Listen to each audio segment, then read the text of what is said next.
Hockey 605, we're here with Coach Donovan Peterson of the Brookings Lady Rangers. About ready to wrap up the 2015 Dakota Premier Classic for 19U and 12U girls. Tell me a little bit about the history of the tournament, if you would. You know, we've been having this tournament as long as I've been involved. I think it's probably goes back 6 or 7 years. We've tweaked it a little bit over the years. It's been U19 and JV, which is U14, a couple of years, and then when I got involved, we started trying to promote the U12 program. So we've been having U12 since then. So about 6 years for the U12/U19 tournament. Well, and U12 is the future of the U19, isn't it? Well, yeah, actually, you know, it was when we started out, it was all the younger girls were playing with boys and this and that, and we started hearing about a lot of girls that wouldn't play because they didn't want to play with, you know, they're at that age where they're not, you know, boys are kind of dumb. So boys have cooties. Yeah. So, you know, we kind of thought, and that's when we started promoting our U12 program and getting more girls involved. And, you know, we still encourage girls to play with boys if they want to. If they're fine with that, that's great. But we wanted another place for them to go, and we didn't want to lose girls because that's bad. Yeah. Well, and you had 8 teams in the U12 girls division and 10 in the U19. What a huge tournament. Yep, this has been our best year. You know, it's struggled. We've built it up over the years. I mean, we've had 8-team U19 tournaments, but I think five, maybe 6 teams at the U12 levels has been the best we've had so far. And so, yeah, this is by far our best year at both divisions. And some great competition here with, I think there were 4 teams from Canada, if I recall, on the 19U. And then, of course, 3 teams from South Dakota. We had teams from Minnesota, North Dakota, Nebraska, all over in the U12 and the U19. Yeah, we had a great turnout. I mean, we've been slowly, the last 2 years, we've had teams from Canada coming down, and I don't know if word is spreading up there or what, but well, last year we had the same Saints team that's playing for in the second, was playing for 3rd and 4th. They came and lost last year and played for the consolation championship. So, I mean, they came down again. They had a good experience last year. So, and we got 3 more teams coming down. Actually, different teams.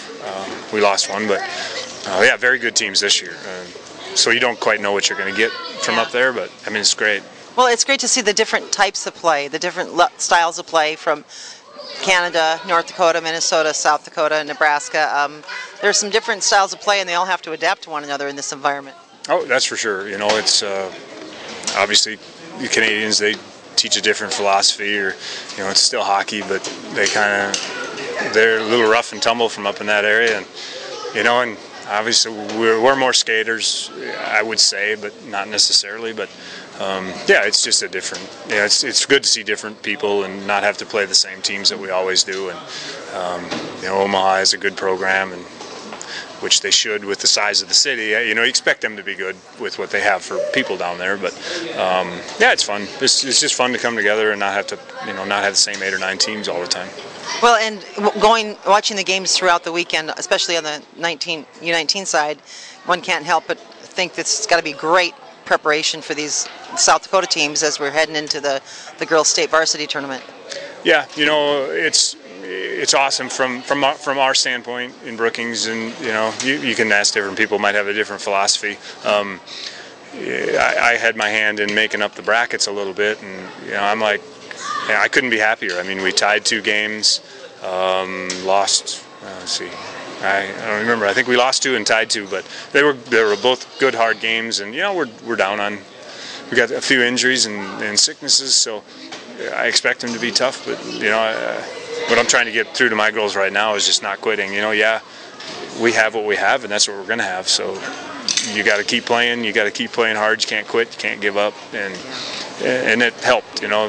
Our last game here, I think it ended up 6-0 or 7-0, but at least they played through till the end. They were tired, they were hurt, you know, but they kept playing, and that's what I was happy to see. Yeah, you can always remind them you can go buy a trophy, but you can't buy the kind of experience they got this weekend. Right. Well, congratulations to Brookings Rangers hockey for a great tournament.